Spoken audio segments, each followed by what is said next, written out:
Hello friends, welcome to our channel crypto with Vishal.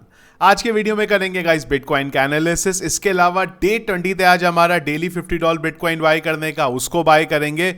WazirX hack का क्या update चल रहा है उसको डिस्कस करेंगे, और कुछ इंपॉर्टेंट क्रिप्टो मार्केट के न्यूज अपडेट्स है उसके बारे में बात करेंगे। और करंटली सबसे बड़ा अपडेट यहाँ पे इजराइल और जो ईरान के बीच वॉर का सिचुएशन है, क्या करंटली है वो, क्या जो सिचुएशन है वो टेंस है, और इसकी वजह से अगर मार्केट में क्रैश देखने को मिला, कहां तक हम लोग जा सकते हैं उस क्रैश में। इन सब चीज़ों के बारे में आज के वीडियो में डिस्कस करेंगे। सबसे पहले चलते हैं क्रिप्टो एनालिसिस पे। मार्केट कैप 0.3% डाउन, वॉल्यूम की बात करेंगे 4.8% अप है। इन्फ्लो की बात करेंगे, जबरदस्त इन्फ्लो का डेटा देखने को मिला है। 1 2 3 4 5 6 7 टोटल 7 इन्फ्लो के डेटा देखने को मिले हैं 8,914 BTC के। रात 12 बजे से अब तक कल के दिन एक इन्फ्लो का डेटा देखने को मिला था 1032 BTC का। Fear and greed index greed में है। मुझे उम्मीद थी कि हम लोग 40 के लेवल में यहाँ पे आ गए होंगे, पर अभी भी 57 के लेवल पे हैं। पिछले 1 घंटे के सेंटीमेंट्स हैं यहाँ पे सेल की तरफ। हीट मैप उतना खतरनाक दिख नहीं रहा है जितना रात में था। Currently BTC 0.17% down, Ethereum 1.01% down यहाँ पे चल रहा है। बिटकॉइन को बिल्कुल एंड में हम लोग उसके चार्ट के बारे में डिस्कस करेंगे। सबसे पहले चलते हैं बिंगेक्स के ऊपर, और जो $50 अपने को बिटकॉइन बाय करना है बाय कर लेते हैं। उससे पहले देख लेते हैं क्या हमारा एवरेज कॉस्ट है। 65,069 पे हमारा एवरेज कॉस्ट है, और नियर अबाउट $1,000 का बिटकॉइन हम लोग टोटल अभी तक बाय कर चुके हैं आज का बाय करने के बाद। और कॉस्ट जो है मुझे लगता है वो हमारी 64,000 के रेंज में यहाँ पे पहुंच चुकी होगी। तो ऑलमोस्ट जहां से हम लोगों ने शुरू किया था 1-1.5% के पोर्टफोलियो के डाउन पे हम लोग करंटली अभी इसमें यहाँ पे चल रहे हैं। ETF की बात करेंगे बिटकॉइन की। सरप्राइजिंगली मुझे नहीं पता ये क्या हो रहा है, पिछले कई दिनों से, इनफैक्ट चौथा दिन है जब लगातार सबके सब यहाँ पे सेल आउट कर रहे हैं। सिर्फ एक जना है जो बाय कर रहा है, और वो है यहाँ पे ब्लैक रॉक। 29 तारीख को भी यही हुआ, 30 तारीख को भी यही हुआ, 31 को भी हुआ, और 1 को भी सेम टू सेम कहानी है। नेट अगर हम लोग देखेंगे तो वो नेट हमें यहाँ पे पॉजिटिव देखने को मिल रहा है, लेकिन ओवरऑल पता नहीं क्यों यहाँ पे सरप्राइजिंगली सारे के सारे जो है यहाँ पे सेल आउट कर रहे हैं। ब्लैक रॉक अभी भी बाइंग कर रहा है। इथीरियम ETF की बात करेंगे तो जो फाइनली है हमारा पॉजिटिव दिन रहा है यहाँ पे। ब्लैक रॉक की बात करेंगे $89.6 मिलियन के इथीरियम बाय हुए। ग्रे स्केल की बात करेंगे $78 मिलियन के इथीरियम सेल आउट हुए हैं।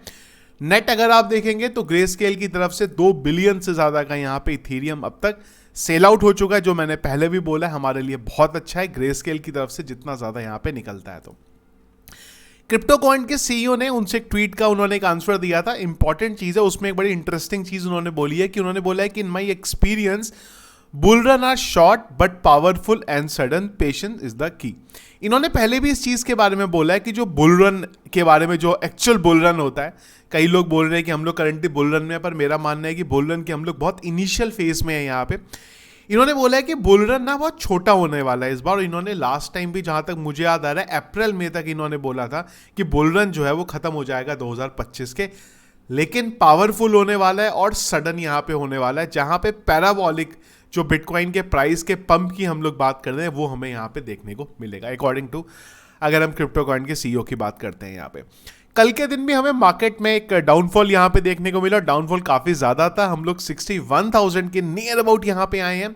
यूएस मार्केट भी क्रैश, और इसका इंपॉर्टेंट रीजन है यहाँ पे कि यूएस की तरफ से जॉबलेस क्लेम आया है यहाँ पे कि जो जॉब है ज्यादा लोगों की जा रही है, कम जा रही है। तो अगर आप वो डेटा देखेंगे तो वो बढ़ गया है, जो एस्टिमेटेड नंबर था उससे भी ज्यादा यहाँ पे बढ़ गया। एक तरफ पॉवेल ने अपनी स्पीच में ये चीज बोली है कि इन्फ्लेशन कंट्रोल में हो रहा है, और एक तरफ यहाँ पे लोगों की जॉब जा रही है। और अगर आप ये डेटा देखेंगे तो जून 2023 के बाद सबसे ज्यादा डेटा आया। तो ये डेटा कहीं ना कहीं थोड़ा मार्केट के लिए खराब है, और कई जगह फिर से बातें हो रही हैं कि 2025 में हमें यूएस में फिर से रिसेशन देखने को मिलने वाला है। तो इन सब चीजों की वजह से नेगेटिव मार्केट में एक इंपैक्ट पड़ रहा है, और जिसका हमें बिटकॉइन के प्राइस में करंटली डाउनफॉल देखने को मिला। और एक और इंपॉर्टेंट रीजन भी है, उसको भी आने वाले टाइम में हम लोग आगे के वीडियो में डिस्कस करेंगे।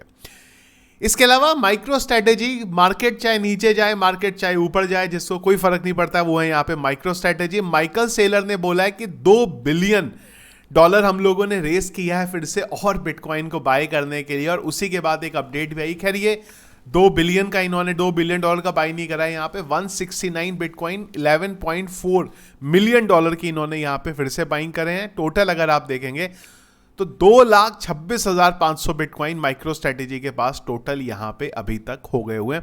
2 बिलियन रेस करने का मतलब बहुत जल्दी एक बड़ा अपडेट माइक्रो स्ट्रेटेजी की तरफ से आने वाला है कि बड़ी बाइंग हमारी यहाँ पे हुई है। वजीरेक्स की अगर आप बात करेंगे, मुझे नहीं पता, ट्विटर पे भी हम लोग ट्वीट डाल चुके हैं यहाँ पे, पर वजीरेक्स की तरफ से कोई अपडेट अब नहीं आ रहा है।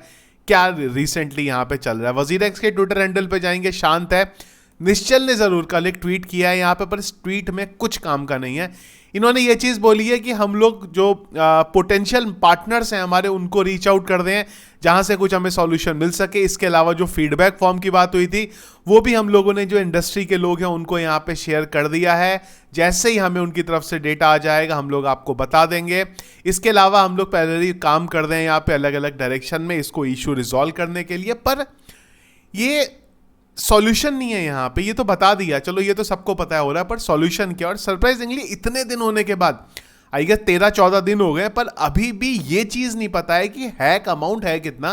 तो अभी भी ये चीज नहीं निकाल पाए और कंक्रीट सॉल्यूशन तो अभी तक नहीं आया। तो बहुत सरप्राइजिंग है यहाँ पे। इनिशियली मैं ही आप लोगों को ये चीज के बारे में बोल रहा था कि यार प्रॉब्लम वाली बात नहीं है, वजीरेक्स कहीं ना कहीं से रीच आउट करके कर लेगा। पर जो काम कर रहा है ना वजीरेक्स, पता नहीं कौन सी डायरेक्शन में ये काम कर रहे हैं। ये चाहते भी हैं रिकवर करना कि नहीं चाहते हैं, या पता नहीं।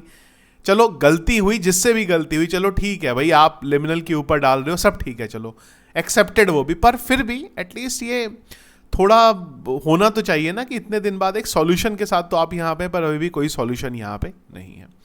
अब आ जाते हैं इंपॉर्टेंट अपडेट पे। यहाँ पे ईरान और इजराइल का जो वॉर है, बहुत शॉर्ट में मैं आपको समझाने की कोशिश करूंगा क्या हुआ है यहाँ पे और क्या इंपैक्ट आने वाले टाइम में पड़ सकता है और क्या सीरियस है ये जो केस या नहीं है यहाँ पे। तो क्या था, ईरान में जो प्रेसिडेंट थे उनके, आपको ध्यान होगा इस चीज़ को हम लोगों ने डिस्कस भी किया था कि एक प्लेन क्रैश में उनकी डेथ हो गई थी यहाँ पे। तो नए जो प्रेसिडेंट चुने गए यहाँ पे और उनकी जो सेरेमनी होनी थी उसको बहुत बड़ा बनाने के लिए, जो है उनका नाम है मसूद, उनको जो सेरेमनी उनकी थी उसको बड़ा करने के लिए क्या करा ईरान ने, अलग अलग जगह के जो लीडर्स हैं उनको बुलाया।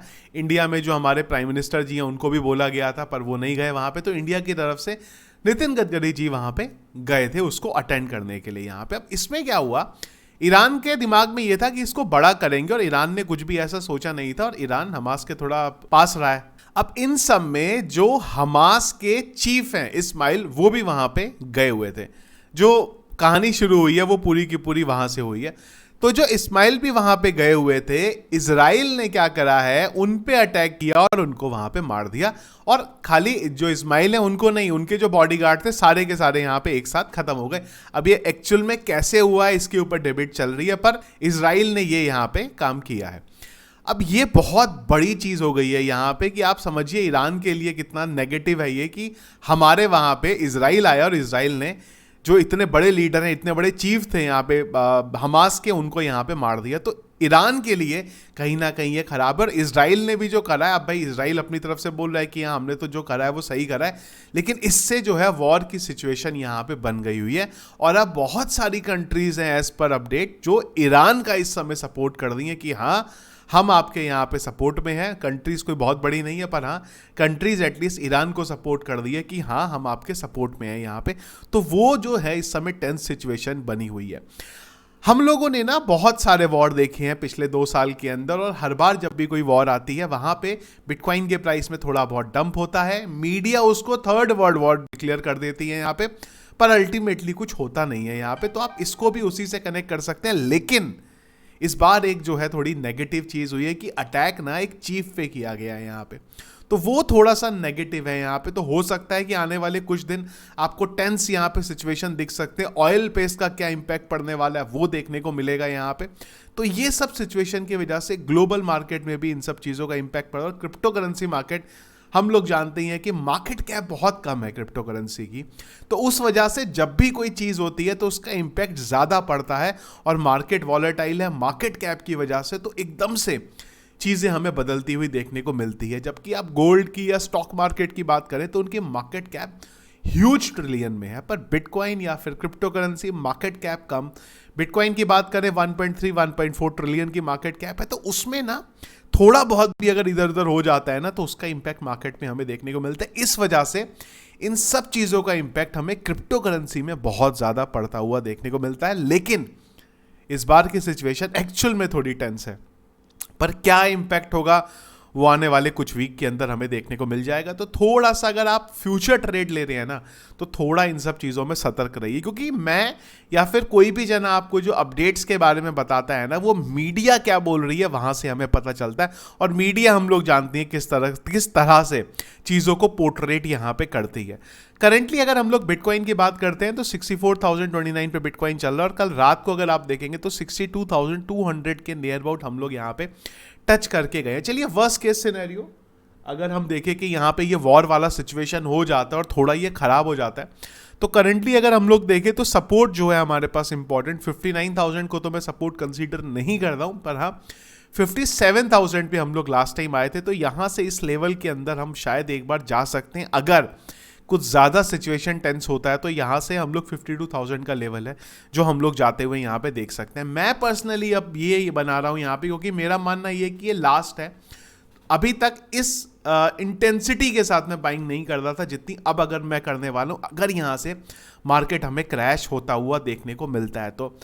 वैसे मैं आप लोगों को बहुत बार वीडियोस में इस बार में बता चुका हूँ कि वो कौन से ऑल्ट कॉइन्स है जिनके ऊपर मुझे इस बार सबसे ज़्यादा भरोसा है। पर अगर आप चाहते हैं कौन सी ऑल्ट कॉइन्स है जिसपे मेरी इस बार की सबसे ज़्यादा बाइंग बन रही है, मैं एक सेपरेट वीडियो में उसे बता सकता हूँ। कमेंट बॉक्स में आप बता दीजिए, क्योंकि पहले भी बहुत बार बताया है तो मुझे नहीं पता कितने लोगों को वो याद है। कमेंट बॉक्स में एक बार बता दीजिएगा तो हम लोग फिर से उस चीज़ को डिस्कस कर लेंगे यहाँ पे। तो अगर ये वॉर का सिचुएशन थोड़ा टेंस होता है तो मैं जब बिटकॉइन यहाँ से नीचे जाने वाला है और वो ऑल्ट कॉइन जो मेरी नज़र में है, मैं उन सबको यहाँ पे बाय करने वाला हूँ, क्योंकि मेरा मानना है लास्ट अपॉर्चुनिटी है ये। इसके बाद फिर हमें इस प्राइस पे मार्केट जो है एटलीस्ट कुछ महीनों के लिए, कुछ साल के लिए हमें यहाँ पे नहीं दिखने वाला है। तो जितना उस अपॉर्चुनिटी का फायदा होगा वो हम उठाएंगे। फ्यूचर ट्रेड अगर आप ले रहे हैं तो थोड़ा संभल के लीजिएगा, क्योंकि इस टाइम पे मार्केट बहुत वॉलेटाइल यहाँ पे होता है। हम लोग एक वॉर की बात कर रहे हैं, पर अगर उस वॉर में कई सिचुएशन शॉर्ट होती हुई देखने को मिल जाती है तो मार्केट एकदम से रिकवर लेगा। स्पॉट ट्रेड में आपको नुकसान नहीं होगा, पर फ्यूचर ट्रेड में थोड़े भी ज़्यादा लिवरेज से अगर आप चल रहे हैं, क्योंकि कई लोग बिटकॉइन को भी 10, 15, 20x से करते हैं, जबकि मेरा मानना है कि बिटकॉइन पे अगर आप कर रहे हैं तो कम लेवरेज में जाइए, 5x के ऊपर मत जाइए। आज खैर मैं एक टेलीग्राम के ऊपर इस बारे में एक रील भी बनाने वाला हूं, तो उस बारे में भी, उसमें भी हम लोग इस बारे में डिस्कस करने वाले हैं, तो मैं अभी इसको डिस्कस यहाँ पे नहीं करता हूँ। तो वर्स्ट केस सिचुएशन मैंने आपको बताई है यहाँ पे 50,000। कुछ दिन पहले अगर आप मेरे को ये चीज़ बोलते कि बिटकॉइन क्या 50,000 या 52,000 जाता हुआ देखने को मिलेगा, मैं आपको बोलता बिल्कुल नहीं। पर ये वॉर का सिचुएशन थोड़ा टेंस है, तो इस वजह से हो सकता है कि हमें इस लेवल पे फिर से बिटकॉइन जाता हुआ देखने को मिल जाए। पर अपॉर्चुनिटी मिस मत करिएगा। इवन 50,000 का भी छोड़िए, अगर आपको 57,000 के लेवल पे भी फिर से बिटकॉइन जाता हुआ देखने को मिलता है, बिल्कुल उसको ग्रैब करिएगा। यहाँ पे बिल्कुल छोड़ने की ज़रूरत नहीं है। ये वॉर सिचुएशन कुछ भी आए, ये ऐसी वॉर नहीं है कि 10 साल, 20 साल, 50 साल चलने वाली है।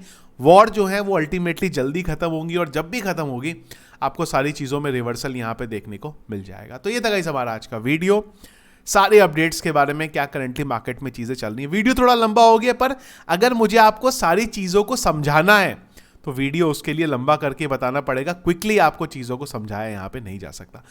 तो ये था गाइस हमारा आज का वीडियो। पसंद आया आपको, इसको लाइक और शेयर जरूर कीजिएगा। चैनल में अगर आप नए हैं, फर्स्ट टाइम वीडियो देख रहे हैं, जरूर चैनल को सब्सक्राइब कर लीजिएगा। टेलीग्राम को जरूर ज्वाइन करके रखिए, क्योंकि जब भी कोई क्विक इंपॉर्टेंट अपडेट आएगा ना तो टेलीग्राम पे मैं आपको बताऊंगा। लिंक वीडियो के डिस्क्रिप्शन पे आप लोगों को मिल जाएगा। Thank you friends.